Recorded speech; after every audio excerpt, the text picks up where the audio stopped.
ভাই এই দেখেন একটা ফ্রেমের সাথে আপনার তিনটা এরকম টেস্ট টিউব দিবেন আর তিনটা রাবার, এই যে এই রাবারগুলো আছে, এই তিনটা রাবার এখানে সেট করা দিবেন। এগুলো এই যে এটা যেমন দিছি এরকম করে সেট করা দিবেন যেন নিচে হচ্ছে এটা ইয়েতে নিচে একদম কাঠের সাথে যেন না লেগে যায়, এটা ফাঁকা রাখবেন।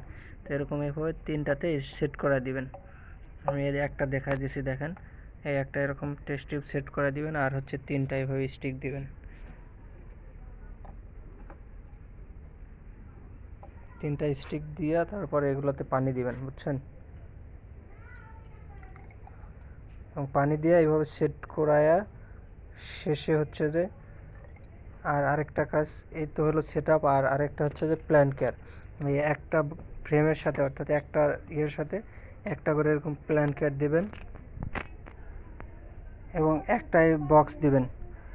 এটা হচ্ছে ফুল একটা চারার সেট আপ, একটা বক্স, একটা প্ল্যান্ট কেয়ার, এরকম তিনটা টেস্ট টিউব, তিনটা রাবার আর হচ্ছে একটা ফ্রেম। এটা হচ্ছে ফুল একটা চারার সেট আপ।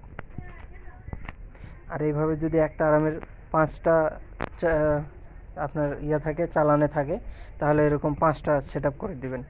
একদম সেট আপ করে তারপরে ওনাদের দিয়ে আসবেন এইভাবে।